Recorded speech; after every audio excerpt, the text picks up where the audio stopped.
bonjour tous, tout le monde. Ici Joël Musard avec toi pour le Café Lab de janvier 2019. C'est parti. Je vais vous inviter à vous présenter.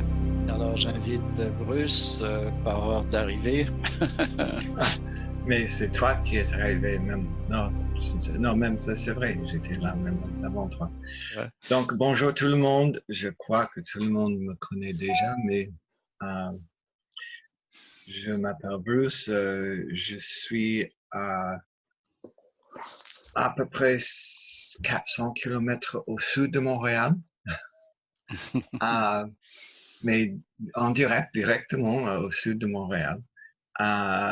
Je travaille dans le domaine de la gestion de la connaissance depuis un certain temps.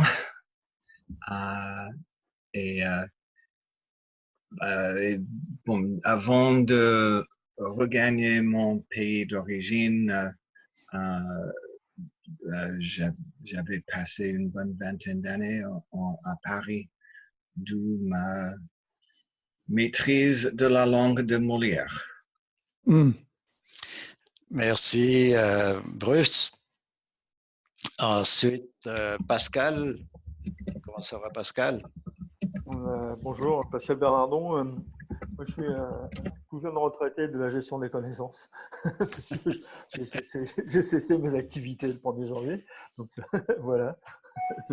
Donc, maintenant, j'interviendrai en tant qu'ex-salarié, ex-consultant au sein du Collab, mais toujours avec autant de plaisir. Merci, Pascal. Alors, j'invite Charles à se présenter. Oui, bonjour, mon nom est Charles Maillet, je suis formateur technique depuis les 20 dernières années. Donc, ma spécialité, je forme les opérateurs mécaniciens, électrotechniciens. Depuis les 10 dernières années, je me concentre sur la formation des cadres. Je suis aussi consultant en gestion du développement des compétences. Je fais aussi du diagnostic organisationnel dans les entreprises. Donc, ça me résume quand même assez bien. Excellent, merci Charles, et on vous entend très très bien. Bon, mais c'est parfait. Donc, ensuite, Stéphane. Oh, bonjour, oui. Stéphane. Bonjour, donc moi en fait je suis à Aix-en-Provence, donc c'est le sud de la France, et j'accompagne en fait les organisations, les personnes, en fait dans tout ce qui est coaching et puis aussi de l'ingénierie de formation.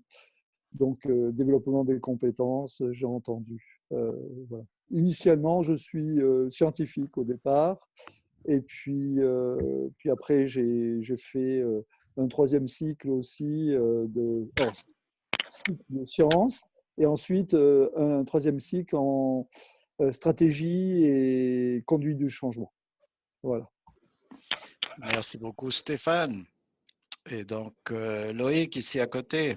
Bonjour, Loïc. Bonjour, Joël. Bonjour, tout le monde. Écoutez, j'arrive à la fin de mes devoirs informatiques. Ça avance tout doucement. Moi, je travaille dans le domaine de l'innovation et j'interviens auprès de différents types d'entreprises. Je fais des analyses prospectives, mais aussi de l'accompagnement stratégique pour des entreprises qui souhaitent aller à l'international. Voilà. Je ne vais pas m'étendre, mais on va en parler beaucoup. Et récemment, j'ai lancé une communauté open source qui est une solution de e-commerce qui s'appelle clickshopping.org, dont j'essaie maintenant de développer l'approche, on va dire, positive marketing et aussi l'approche, on va dire, de connaître l'outil. Voilà. Merci beaucoup, Loïc. Alors, à Gaspé. Bonjour, Joël. Comment ça va, Gaspé? Moi, je suis consultant en gestion et développement des organisations. J'ai une préoccupation particulière au niveau de la gestion des connaissances et des processus d'innovation. Je travaille surtout auprès de clientèles qui sont du réseau public, parapublic, organismes communautaires. Ça fait que c'est un peu mon cadre de travail. Mais ma préoccupation particulière de ce temps-ci, là, on va dire, c'est plus la mobilisation sociale au niveau des changements de planification, au niveau de la planification régionale. D'accord, merci. Alors maintenant, je vais partager mon écran parce qu'on va aller se rejoindre sur WebIDEA Pro. Bon, est-ce que vous voyez maintenant mon écran? Oui. Oui. Bon, excellent. Donc, je vous invite à compléter votre bulle sur l'écran qui est là. Il y a des participants qui n'ont pas complété leur bulle. Je vais faire un petit cadeau à Apple cette année. Donc, c'est ça. Je vous invite à me rejoindre sur l'espace de co-construction. Donc, n'est-ce pas, on a la question, en ces temps VUCA, volatilité, etc. Quelles sont les actions engagées à suggérer en ce début 2019? Donc là, je vous invite à fermer les yeux, lâcher la souris et puis faire notre exercice de mindfulness. Alors, on respire et puis on inspire par le nez, on expire par la bouche. On fait ça 3 fois. Et puis là, après ça, on travaille en silence sur cet écran-là.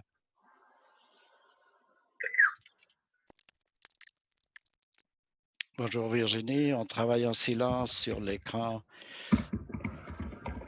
d'espace de co-construction.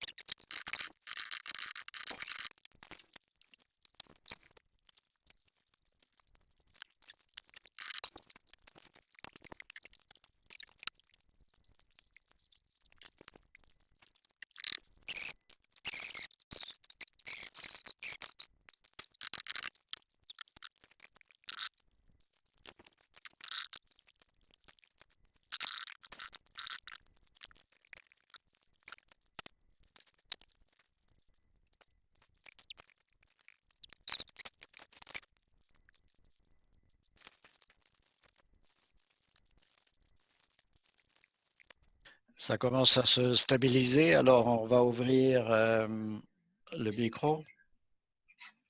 Alors, je vais inviter Dalila à se présenter. Bonjour Dalila. Oui, bonjour. Bonjour Joël, bonjour Virginie. Bonjour. Bonjour Stéphane. Enfin, Bonjour. Oui, Pascal, Jean-Claude aussi, bonjour Loïc, enfin, toute l'équipe quoi. Donc, moi c'est Dalila. Je suis donc à Alger, qui se trouve en Algérie. Je travaille dans un centre de recherche. Je suis responsable multimédia. Je m'intéresse à la collaboration, aux outils, aux travaux collaboratifs, aux outils de collaboration. J'ai même enseigné, un cours sur les outils de collaboration et le management agile. Bien que je ne suis pas très forte en management agile, je m'intéresse à ça. Donc voilà. Voilà. Donc voilà, je m'excuse d'être en retard parce que l'heure ne me convient pas du tout. Et là, je n'arrive pas à accéder à WebIDEA Pro à cause de la connexion Internet. Donc, ça ne se charge même pas. Je crois que oui. Ça ne veut même pas s'ouvrir. Bon, désolé. Oui. Je suppose que c'est la bande passante parce que je n'ai pas une bonne connexion chez moi. Et du coup, je ne sais pas ce que je fais. Donc, je ne sais pas si je dois couper. Peut-être je vais couper la vidéo pour la suite. Voilà. D'accord, oui, c'est une bonne idée de couper la vidéo. Oui, je vais voir ça. Ouais. D'accord. Merci Dalila. Je vais inviter Virginie à se présenter. Bonjour, je m'appelle Virginie Guignard. Je m'intéresse énormément à tout ce qui est innovation à 360 degrés. J'ai monté une organisation en fait pour aider à monter des communautés sur des nouveaux modèles ou à réparer des communautés sur des nouveaux modèles. Dernièrement, on s'occupe maintenant d'une communauté de 2 millions de personnes en Côte d'Ivoire qui veulent travailler sur des nouveaux modèles de société et tout ce qui est management, co-création et voilà, tout ce qui est innovation, voilà, tout ça, ça m'intéresse. Et puis, et c'est quelque chose que j'adore. Je suis désolée de ne pas être sur Webidea Pro ce soir. Voilà, je crois que c'est le bug. Et puis, mais par contre, j'écris, en fait, Joël. Donc, voilà, j'ai pas noté les bulles sur Webidea Pro, mais j'ai écrit sur le papier. D'accord, merci Virginie. Alors, je vais inviter Bruce pour parler de ses bulles. Bruce, tu peux parler de tes bulles? Bah, ok.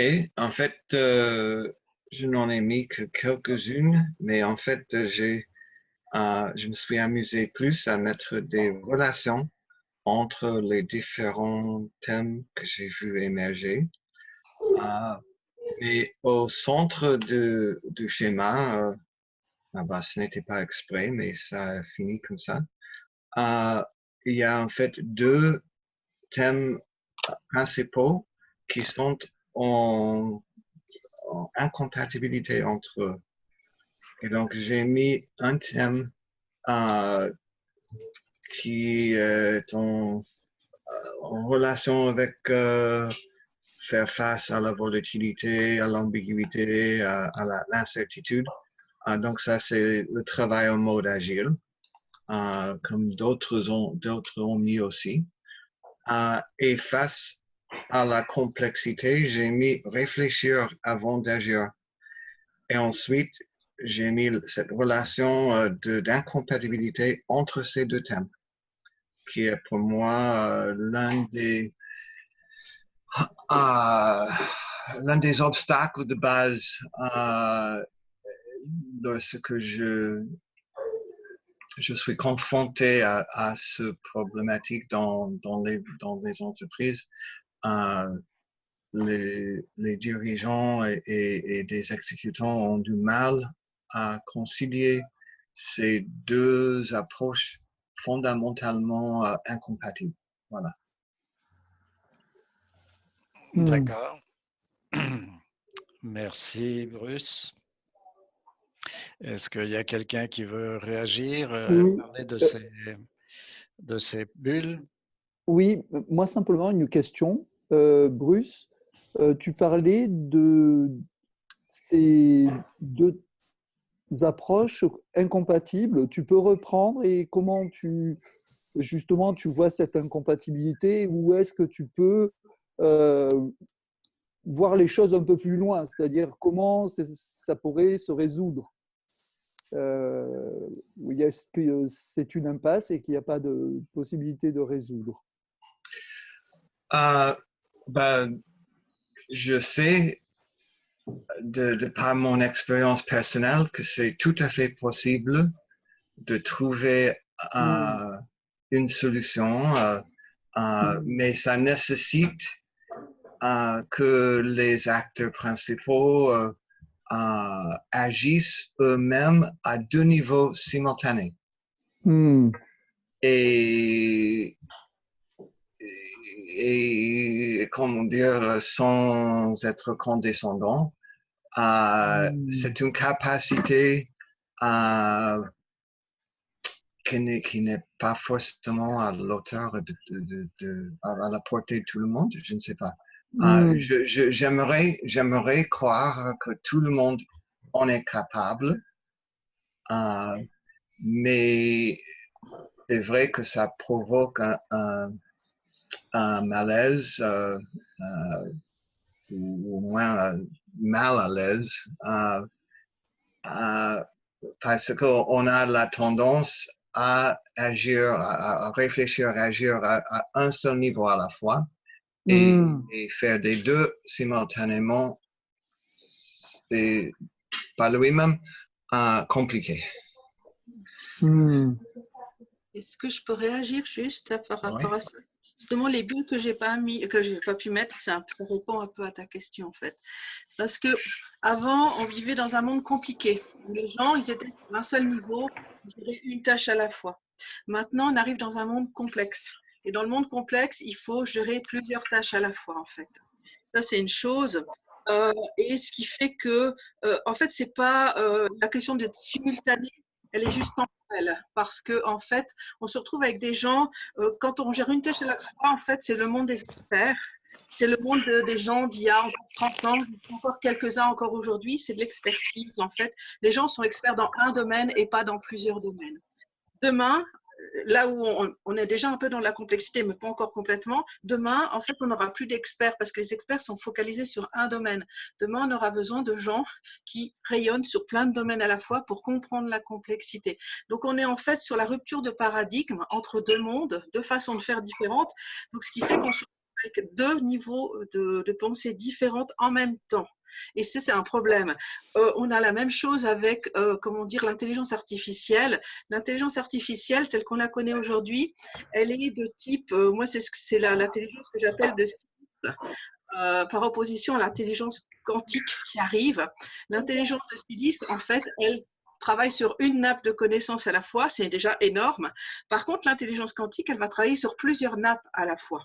Donc, aussi bien au niveau technologique qu'au niveau humain, on se retrouve à la jonction entre deux façons d'être, deux façons de penser, deux sortes de technologies différentes en fait. Ce qui fait que aujourd'hui, c'est incompatible parce qu'il y a des gens qui sont toujours un petit peu en arrière et puis il y a des gens qui sont en avant. Alors, ceux qui sont en arrière, s'il faut les faire travailler avec ceux qui sont en avant, ben, c'est clair qu'ils ont un peu de mal à travailler ensemble parce que les uns travaillent sur du multidimensionnel et les autres travaillent sur du monodimensionnel. Et ça crée évidemment des problèmes. Et comme tu dis, Bruce, tu n'es pas sûr que tout le monde y arrive, mais à un moment donné, tout le monde va y arriver parce que tout le monde sera tellement noyé là-dedans qu'ils seront tous obligés d'y aller, en fait. Mais c'est vrai que tout le monde s'accroche à sa spécialité aujourd'hui, donc à sa monodimension, parce que c'est là-dessus qu'on fait notre business. C'est sur la monodimension qu'on fait le business. C'est pas sur la multidimension. Donc, il y a beaucoup de choses encore qui doivent évoluer dans la société pour que la société passe au quantique, en fait. Ça, c'est ma vision des choses. Et pour moi aussi, je viens juste à l'origine de la différence entre les deux. C'est que la première, le monde du compliqué par rapport au monde de la complexité, en fait, le monde du compliqué, il fonctionnait sur la normalisation, sur la notion d'égalité dans la façon de juger les choses. La normalité, c'était vraiment la dimension, sur laquelle tout le monde se reposait, en fait. Le monde de demain, il va être différent. Pourquoi? Parce que là où, par exemple, en classe, si on prend un exemple basique, dans une classe, on dit tous les élèves ont des chances égales. C'est-à-dire, ils ont une salle de classe, ils ont un professeur, ils ont des livres, ils ont des chances égales. Si dans le nouveau monde, dans le monde plus complexe, en fait, on dit, bah oui, ok, ils ont chacun un livre, etc., mais ils n'ont pas les mêmes compétences, ils n'ont pas les mêmes capacités. Dedans, il y a des aspergés, dedans, il y a des dyslexiques, dedans, il y a plein de typologies en fait de personnes. Et donc là où avant le monde était simple, où on disait, bah, on a une classe de 20 élèves, on leur donne du matériel, ils se débrouillent, ils en seront sur un pied d'égalité. Demain, déjà maintenant, on se retrouve avec des élèves où dans une classe de 20, ils sont complètement différents et ils ont besoin d'être gérés complètement différemment en fait. Et ce qui fait que on se retrouve avec c'est une nouvelle façon de voir le monde. Pour moi, le monde avant il fonctionne sur l'égalité et le nouveau monde il fonctionne sur l'équité. Et la complexité elle est liée à l'équité et la c'est pas la complexité, et la complication elle est liée à l'égalité et à la norme. Et demain la norme en fait, ce sera pas la norme, ce sera plein de normes qui se superposent et qui feront des typologies différentes en fait, qui seront un ensemble, un mélange de normes en fait, alors qu'aujourd'hui on est juste sur une norme unique pour chaque domaine complètement séparé. Voilà, je sais pas si, voilà, c'est ce que vous étiez. J'aimerais faire du pouce sur ce que tu viens de dire, Virginie. Oui. En lien avec la complexité, je trouvais ça intéressant. Moi, j'ai pas eu le temps de dessiner pendant longtemps. J'ai eu des petits problèmes techniques. Mais pour faire du pouce sur ce que tu dis, tu as tout à fait raison que les technologies deviennent de plus en plus complexes. Moi, ce que je remarque en entreprise souvent, c'est que les gestionnaires ont tendance, dans la complexité, à décentraliser l'information plutôt qu'à la centraliser. Donc, je vais donner 2 exemples concrets pour illustrer mon point. Donc, en entreprise, on peut avoir, disons, des procédés industriels qui vont fluctuer selon différents paramètres. Bon, disons, entre 5 et 6 paramètres. Et ce qu'ils vont faire, c'est qu'ils vont se dire, bon, on va faire un graphique pour chacun des paramètres, alors que personne ne s'est posé la question de savoir, est-ce qu'on pourrait créer un seul graphique pour illustrer le procédé industriel qui est extrêmement complexe? Et je pense que quand tout devient complexe, je pense qu'une des solutions à la complexité, c'est de centraliser l'information. Je vais donner un autre exemple concret. Moi, je suis très impliqué dans le e-learning en ce moment. Et puis, ça devient de plus en plus complexe. C'est de plus en plus technologiquement avancé. Mais souvent, dans la planification, c'est toute la notion de processus des intrants, des maquettes, des photos, des narrations, ainsi de suite.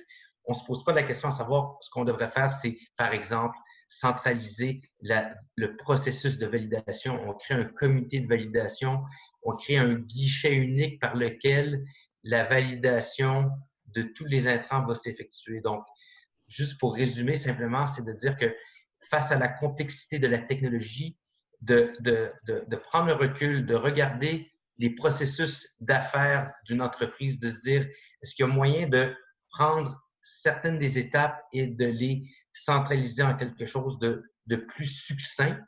Et je pense que de cette façon-là, on peut d'une certaine manière résoudre les problèmes de complexité qu'on retrouve en lien avec ce que tu viens de dire, la complexité de la technologie en tant que telle. Oui. Si je peux rebondir, il y a cette idée de simplicité. Oui. Il y a quelqu'un d'ailleurs qui avait écrit Simplexité. Il avait sorti un livre là-dessus qui était excellent. Et voilà, c'est bon. La difficulté qu'on a, moi, sur tout ce qui a été dit, bien sûr qu'on est tous d'accord à certains niveaux. Par contre, aujourd'hui, il y a la maturité des personnes qui rentrent dans ce monde complexe. On a toujours été dans un monde complexe, sauf qu'on ne le maîtrisait pas et on ne le maîtrise toujours pas. Et aujourd'hui, il faut accompagner ce changement. Et moi, je suis d'accord avec Bruce, il y a des gens qui restent sur le chemin. Ils n'ont pas la capacité à. Je ne suis pas d'accord avec toi, Virginie, il y aura toujours besoin d'experts. Après, on aura plus qu'une. Ça ne sera pas la vision unique comme on peut avoir aujourd'hui. Ce ne sera pas une vision dogmatique, je suis d'accord. Mais il y aura toujours besoin d'experts. Et il va falloir qu'on apprenne à vivre dans un monde incertain. On l'est depuis des milliards d'années, enfin des millions d'années, mais on n'en était pas conscient. Maintenant, il faut qu'on en prenne conscience. Une fois qu'on a conscience qu'on est dans ce monde d'incertitude, il faut vivre avec. Et surtout apprendre à travailler et à vivre et à gérer avec. Et ça, aujourd'hui, malheureusement, aucune organisation de l'entreprise n'est prévue globalement dans ce sens-là. Aucune éducation nationale de n'importe quel pays intègre ça dans ses programmes. L'intelligence artificielle, pareil, on veut traiter toutes les données, mais on sait très bien que quand tu prends les data scientists, ils savent très bien qu'ils n'auront jamais toutes les données, puis même si tu avais toutes les données, tu n'es pas sûr que ça soit vrai. Aujourd'hui, quand tu recherches dans Google la Terre est plate, si tu regardes, tu auras des résultats. Donc, tu pourras dire que les premiers résultats sont bons. Hein. Donc là-dessus, si vous voulez, pour moi, on a plein de choses à faire. Et c'est vraiment accompagner le changement et prendre du recul et accompagner le changement. Et le mode agile peut aider, mais il faut pas confondre vitesse et précipitation. Aujourd'hui, on voit que on appuie sur un bouton, on l'a tout de suite, parce que la technologie nous a bien aidés sur certains sujets, mais est-ce que c'est ça vraiment le sens qu'on souhaite? Moi, je ne suis pas sûr. Simplement parce que… moi, je voulais interagir à ce moment-ci parce que pour la complexité, on a besoin de la formation en équipe et de travailler en équipe et d'apprendre à collaborer en équipe. Une personne ne peut pas aujourd'hui avoir toute la connaissance sur comment faire les outils complexes qu'on fait. Et donc, il faut apprendre à travailler en équipe. C'est les équipes, c'est les réseaux qui emmagasinent le savoir, la connaissance. Donc, il faut apprendre à travailler. Ça, c'est les nouvelles compétences du 21e siècle. Et donc, ça, c'est extrêmement important. Donc, à mon avis, il faut focaliser là-dessus. Rien que ça, Joël, apprendre à travailler ensemble. Aujourd'hui, nous tous autour de la table, on est dans les entreprises. Apprendre à devenir collaboratif, ainsi de suite, c'est ce qu'on essaye depuis 10 ans ou 15 ans. Et malheureusement, c'est pas gagné. Hein. Elle est loin d'être gagné. Donc, il faut toujours mettre l'ouvrage sur la table. C'est loin d'être gagné. On avance. Mais bon, il faut être un peu utopique aussi. S'il n'y a pas d'utopisme, il n'y a pas une volonté d'essayer de faire du changement. Non? Mais j'aimerais enchaîner sur ce que Pascal vient de dire. Moi, ce que je remarque quand je travaille avec les cadres, c'est que des fois, ils ont l'obstacle au travail en équipe, souvent, c'est que ils ont, comme par exemple, dans des projets, par exemple, ils veulent pas travailler en équipe parce qu'ils veulent garder, c'est une question de pouvoir, d'une certaine manière, ils veulent garder un peu une partie de l'information, quoi. Ça leur donne, ils veulent garder la notoriété, ils veulent garder le statut. Et pour eux, de partager l'information, de travailler en équipe, c'est de délaisser une partie de leur pouvoir et une partie de leur notoriété. C'est une culture, des fois, dans certaines entreprises, qui est très difficile à changer. C'est ça, mais ces équipes-là, cette culture-là est en train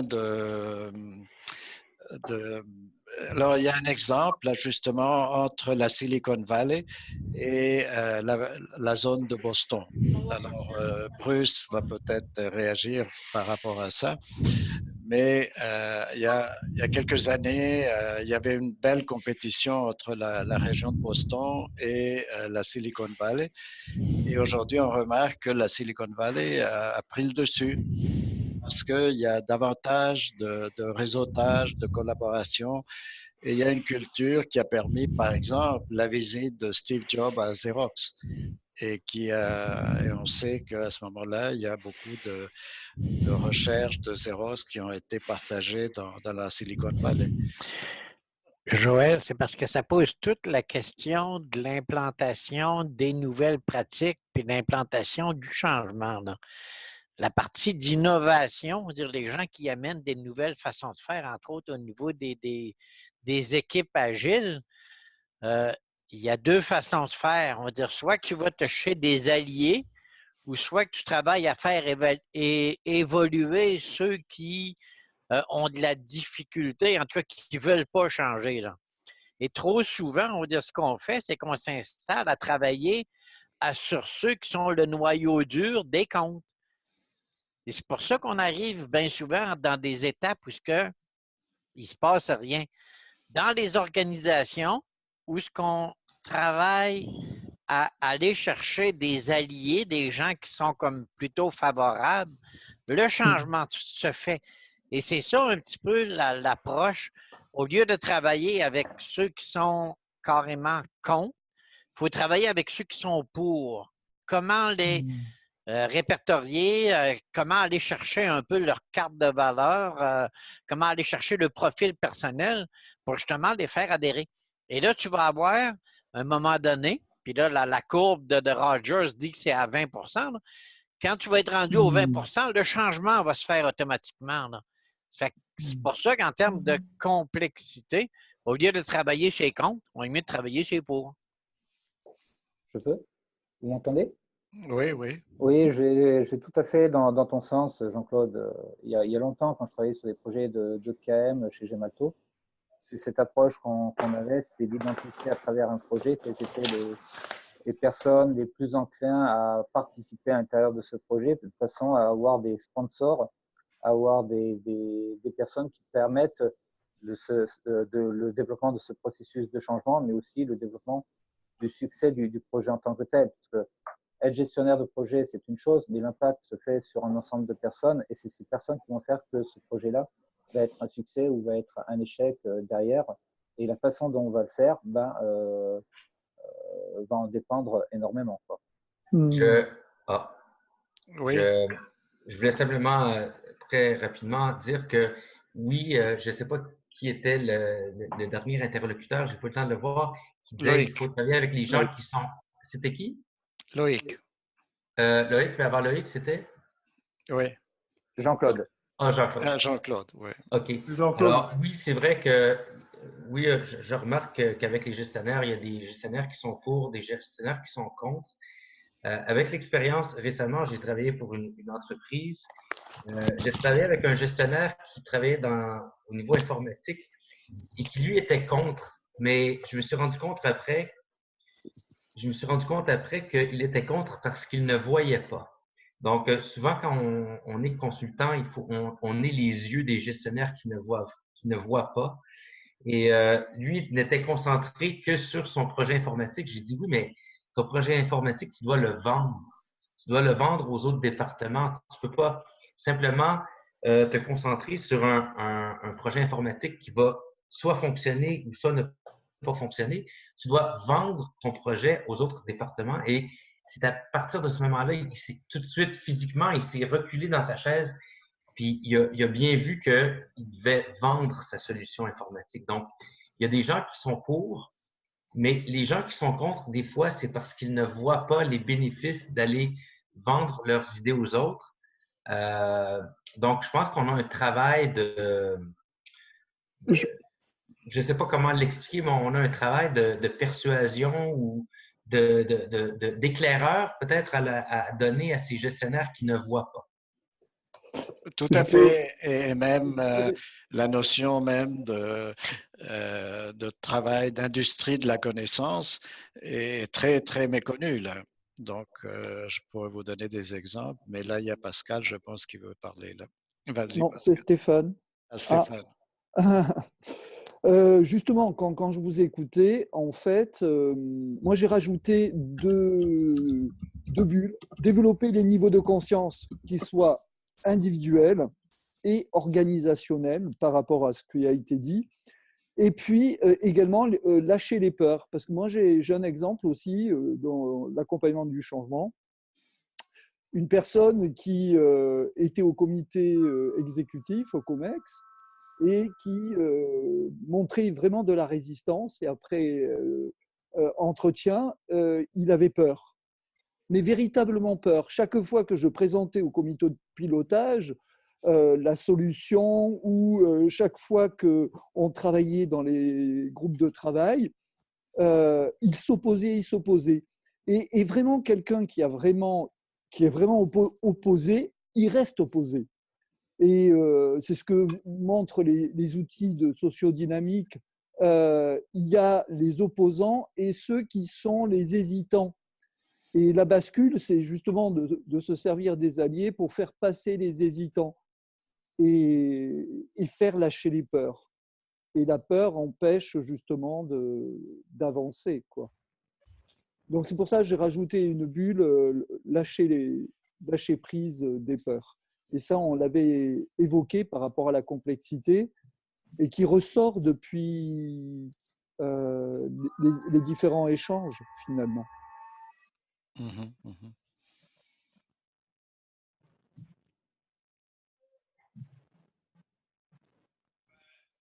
Je voudrais un peu plus.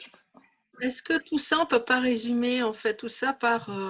est-ce qu'on ne pourrait pas essayer d'imaginer une grille finalement de ce qu'on appelle les soft skills en fait finalement, et puis comment dire justement les peurs qui font partie des vécus peut-être, ou faire une sorte de carte en fait finalement au niveau RH, des ressentis. Il y a les ressentis d'un côté et de l'autre côté il y a les compétences de l'autre. Et puis s'il y a des compétences contre et plus un ressenti contre, ben là, on est carrément sur un nœud qu'on n'arrive pas à défaire, quoi.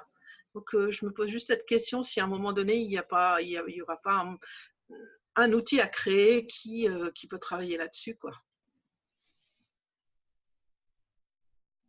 Il y a des formations qu'il faut faire justement pour entraîner le monde à collaborer. La collaboration, ça implique des soft skills, comme tu dis, et lâcher les peurs, comme dit Stéphane, parce que collaborer, c'est rentrer dans des zones qui font peur. Ouais, c'est ça qui font peur, ouais. Et ça va avec le niveau des connaissances, enfin de conscience, puisque l'intelligence émotionnelle, enfin, c'est ce dont tu parlais, Virginie, c'est cette notion d'intelligence émotionnelle. Donc la conscience déjà de soi, d'une manière, et là c'est, enfin, objective, qui va aller avec toutes les pratiques. Moi, j'ai mis comme bulle sur la pratique du silence, des pratiques aussi de mindfulness, de pleine conscience, la conscience donc de soi, de ses émotions et comment ces émotions impactent. Et dans le changement, bien souvent, c'est ça, les managers n'ont pas cette conscience-là et ils ne voient pas forcément les impacts que ça peut avoir avec les collaborateurs. Et ça, c'est donc arriver à exprimer ces émotions-là d'une manière sereine. Parce que bien souvent, c'est ça, la difficulté. Pouvoir les exprimer de manière sereine. Dalila, puisque tu es là, tu peux interagir. Oui, je vais interagir par rapport à ce que je fais, par rapport à mon contexte. On est bien loin. Enfin, je dis ça parce que pour collaborer, il faut, à chaque fois je le dis, je le répète, il faut préparer l'environnement. Et s'il n'y a pas l'environnement, donc l'infrastructure et tout ça, ça ne peut pas se faire. Donc tout ce qui vient après, ça ne peut pas marcher. S'il n'y a pas l'environnement adéquat, technique, organisationnel, enfin, je passe par beaucoup plus de techniques parce qu'on a besoin quelque chose qui est très simple, qui est le réseau, qui est Internet. Et s'il n'y a pas ça, et s'il y a des problèmes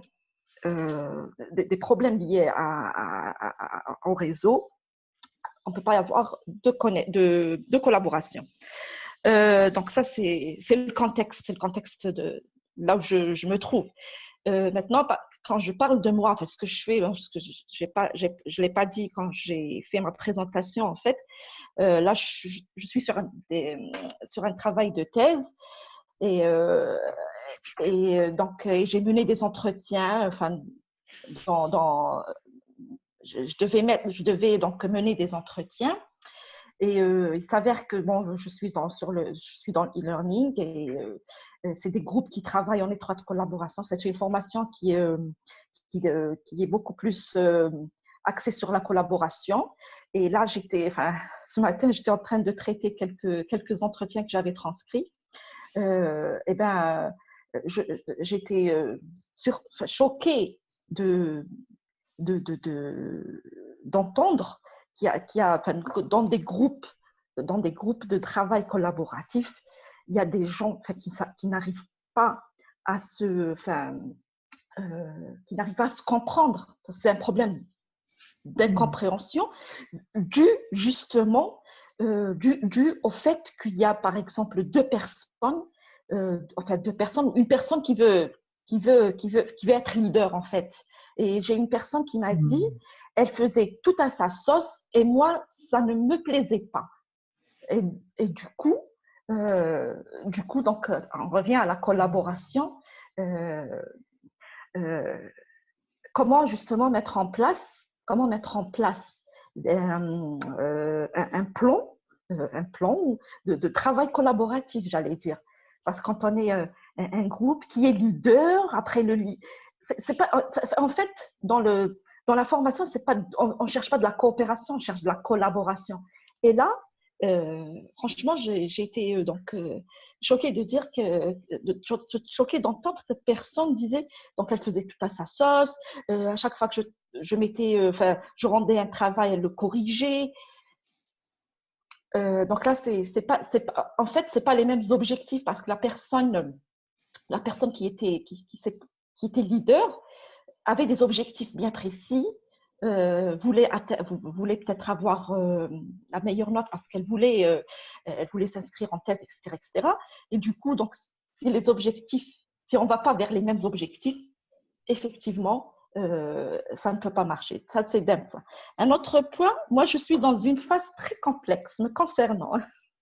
Donc là, je travaille sur un projet, en fait, je travaille sur un terrain qui fait partie d'un projet transfrontalier entre la France et ses pays voisins, la Belgique, etc. Voilà. Et on me demande on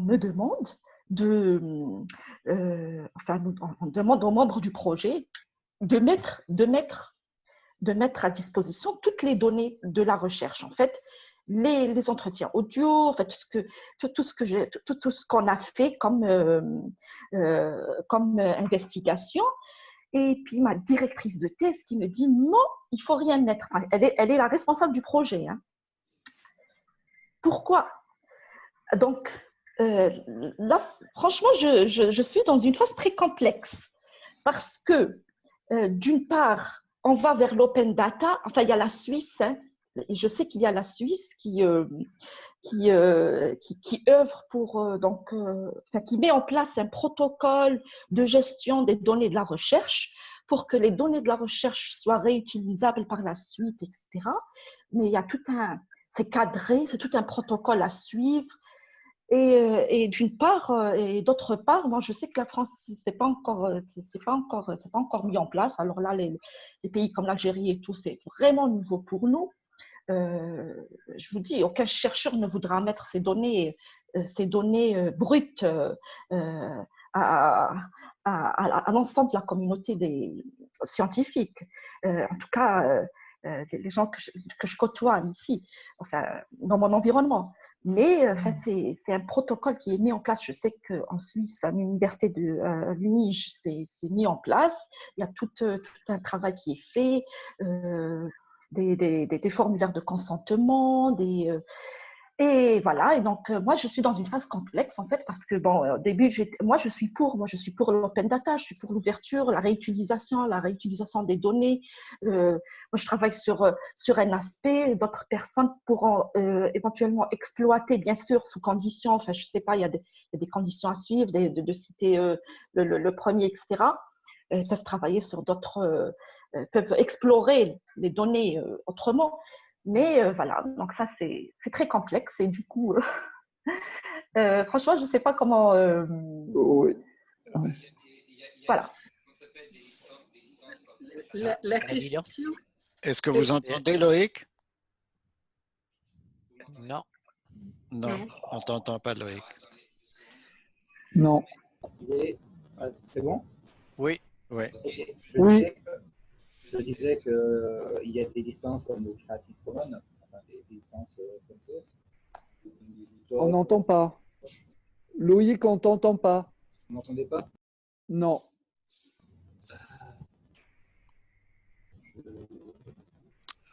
Rapproche le micro à ta bouche, là. Mon micro. Ok. Est-ce que c'est mieux là? Oui. Oui, là, c'est beaucoup mieux. Okay. Je disais qu'il y a des licences comme le Creative Commons, des licences open source, des licences qui sont proches du partage, qui peuvent être utilisées, qui permettent une certaine sécurité. Soit ça ne veut pas dire que les personnes ne vont pas passer outre en tant que telles. Il y a toujours après, il y a une question de culture derrière ça. Autant, on va dire, en Suisse, en Europe ou en Amérique du Nord, on sera tout le temps à partager les informations parce qu'il y a une volonté communautaire, mais aussi une tendance politique de promouvoir le partage de l'information que par rapport à d'autres pays où ils ne sont peut-être pas aussi avancés, ils sont toujours dans une approche de rétention. donc c'est un travail de culture. Et peut-être que ces licences-là peuvent aider à cette transition culturelle. Oui, oui, mais dans le cas des données de la recherche, c'est un peu particulier parce qu'il y a des publications qui se font. Il y a des publications derrière et du coup, certains vous disent qu'il faut citer les premiers auteurs, d'autres. Enfin, bref, c'est tout un protocole qui. Il faut que ça soit cadré, en tout cas. Oui, la licence. Il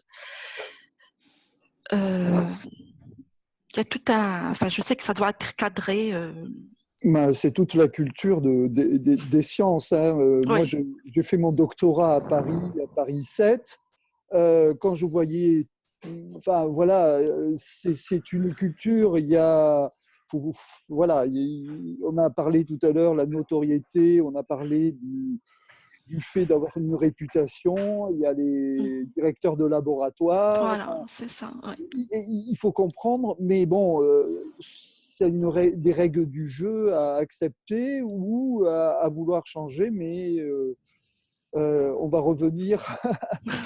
Il faut changer de paradigme. Hein. Et puis, il y a des contraintes extérieures.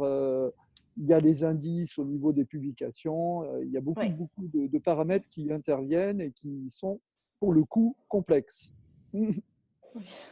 Alors là, l'heure avance. Alors, je dois vous inviter à me rejoindre dans l'espace, n'est-ce pas, de retour sur expérience pour. J'avais peut-être, excuse-moi, Joël, au niveau des bulles, là, j'avais vu passer en mode méta ou bêta. C'est moi qui ai mis et je voulais savoir pourquoi bêta. J'ai pas compris. C'est moi qui ai mis une bulle en relation, en réflexion entre. On ne comprend pas, Joël. C'est Loïc qui est muet. Loïc qui est muet, là.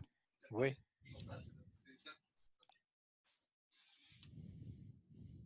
Ah, j'entends pas. Bon, mais c'est pas grave, j'aurai pas la réponse. Pour une partie, c'est Jean-Claude, pour une partie de la réponse, là, c'est parce que la partie bêta nous permet justement d'initier des affaires, d'essayer quelque chose. Et après avoir essayé quelque chose, ça nous donne une autre vision de la situation et ça nous permet d'aller plus loin. C'est pour ça qu'il faut toujours se mettre en mode bêta. On fait un premier pas, on essaye quelque chose, ça évolue la situation et après ça, on est capable d'aller ailleurs. D'accord, mais moi, quand je parlais mode méta, c'est compris par tout le monde. Le mode méta, vous connaissez? Oui, oui, oui. D'accord, voilà. Donc, oui, c'est bon, vous m'entendez là? Oui, oui, oui. Oui, bon, bah, Jean-Claude a répondu. J'ai eu la réponse. OK. Je bats entre mon ordinateur qui est un peu lent, puis le passage d'une fenêtre à l'autre, et puis l'activation. OK, alors je reprends mon intervention étant donné l'heure. Alors, je vous invite à la fenêtre retour sur expérience. Alors, je vous invite à deux choses. Une, c'est noter qu'est-ce que ça a été votre vécu de la rencontre et suggérer des idées pour les prochaines rencontres. Là.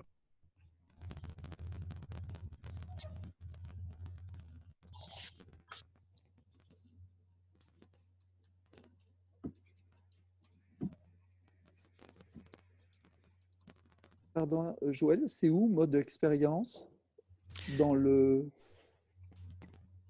Alors, tu vois, si tu vas à base de connaissances, oui. Là, tu vas trouver, tu as trouvé qui est là, espace de co-construction, puis 0,3, c'est retour sur expérience. L'expérience, c'est notre discussion. Ah oui, voilà, d'accord, oui, ça y est. J'étais pas dans la bonne bulle. Merci. OK.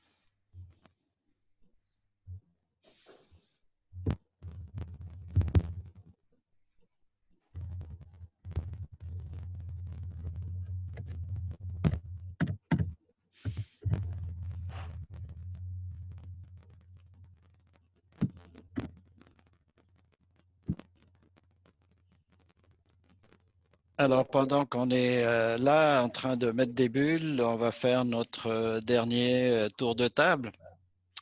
Donc, je vais commencer par Dalila. Dalila, tu es là? Oui, oui. Donc, ton mot de la fin? Mon mot de la fin, j'ai écrit juste une bulle, apprendre des autres, apprendre avec les autres, jamais seul.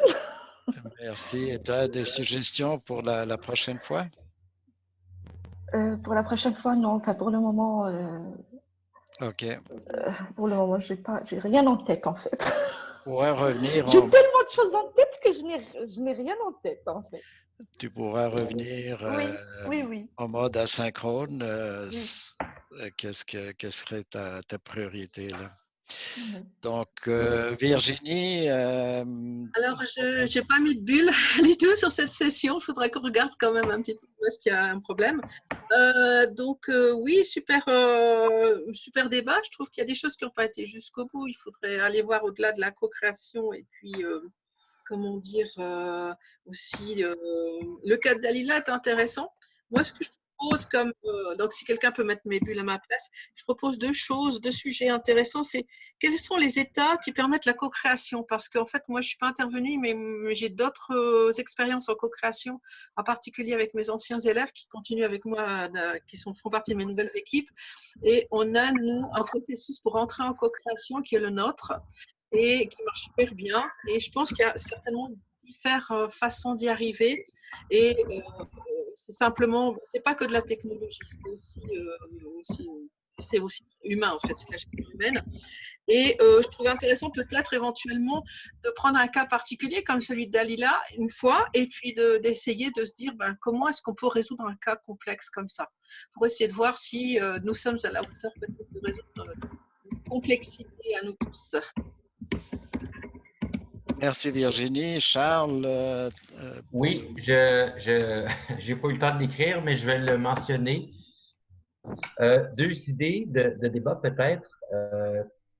Évidemment, en lien avec ce que je vis souvent en entreprise, c'est d'accompagner les gestionnaires ou les leaders dans la prise de décision. Malheureusement, on a beaucoup de gestionnaires qui n'arrivent pas à prendre de décision, qui ne veulent pas prendre de décision pour toutes sortes de raisons, toutes sortes de facteurs. Donc, de les aider dans la prise de décision. Et aussi, il y a beaucoup de gestionnaires qui ne reconnaissent pas la différence entre le rôle de gestionnaire et le rôle d'administrateur. Donc, il y a des gestionnaires, malheureusement, qui devraient être plus administrateurs que gestionnaires. L'idée, ce serait d'ouvrir une discussion sur le rôle du gestionnaire et comment aider le gestionnaire à prendre des bonnes décisions. Voilà. Excellent, merci. Bruce, le mot de la fin? Bruce? Ton micro est fermé, Bruce. C'est Stéphane. Voilà. Oui. Allez, Stéphane.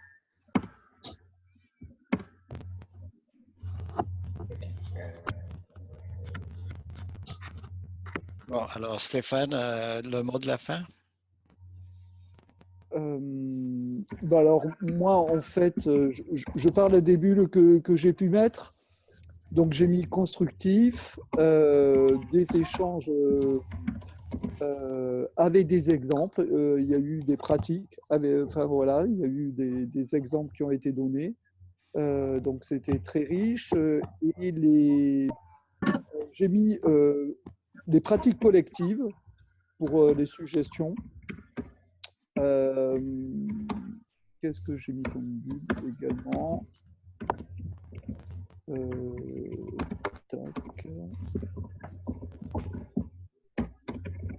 Je les retrouve plus. Voilà. Merci Stéphane. Oui. Bruce, alors. Donc là, oui, excusez-moi, j'ai mis quelques secondes pour retrouver la fenêtre dans laquelle je pouvais réactiver mon micro. Et donc, bon, comme toujours, c'est un grand plaisir de vous retrouver. La discussion a été riche et enrichissante. J'ai une préoccupation très personnelle que je me suis permis de mettre. Et c'est que je dois trouver quand même un moyen de régler mes factures pendant encore 3 ans avant que je ne puisse prendre ma retraite. Et donc, c'est un sujet qui m'intéresse dans lequel je travaille depuis des années, mais je dois trouver un moyen de transformer ça en entrée d'argent. Voilà. Très important. Merci, oui. Bruce. Pascal, le mot de la fin? Une rencontre encore très enrichissante et très sympathique. Il y a eu plein d'échanges, j'aime bien, et puis la carte a été très riche. Puis là, le retour d'expérience, là, pareil. Je pense que là, Joël, tu as de quoi faire ton marché pour le prochain café. Il y a de quoi faire. Donc, je vous remercie à toutes et à tous d'avoir échangé aujourd'hui ensemble. Merci Pascal. À Gaspé, Jean-Claude. Joël, rencontre toujours très intéressante, d'autant plus que plus on avance dans nos séances, plus qu'il y a équité dans les droits de parole, on va dire la participation est plus active. Ça fait que ces échanges-là, on va dire, sont toujours enrichissants. Ça me fait toujours un plaisir de participer. Puis je serai là fort probablement pour encore quelques rencontres. Merci beaucoup. Avec la liste des sujets qu'on a, je pense qu'on en a encore quelques-unes. Merci Claude. Loïc, ici à côté de moi. Je vais faire comme tous les autres, c'était sympa. Moi, actuellement, mes réflexions sont plus autour de l'intelligence artificielle et le capital humain et le développement organisationnel. En fait, je crois qu'il y a des changements extrêmement importants qui vont se faire au niveau des entreprises et l'impact au niveau des emplois, des responsabilités, d'organisation de travail, des qualifications, des compétences va être, et des processus de décision doit être vraiment très, très impacté. Et puis, amener des réflexions dans ce domaine-là et des échanges, je pense que ça serait vraiment très intéressant. Excellent. Je pense que tout le monde a eu l'occasion de faire des commentaires. Moi, je trouve que c'est une très belle façon de commencer l'année. Je suis extrêmement surpris et agréablement de tout ce qui se passe. Et comme tu disais, Jean-Claude, ça s'améliore de plus en plus. J'invite Dalila et Virginie à me contacter pour faire une séance là, pour vous aider dans le maniement et peut-être Charles aussi, le maniement de Web Idea Pro pour résoudre les petits bobos là. Et donc, on va regarder ça. Et puis, je vous souhaite une très belle fin de semaine. À bientôt. Ici Joël Musard à Ecto pour le Café Lab de janvier 2019. Au revoir, à bientôt. Au revoir. Bye.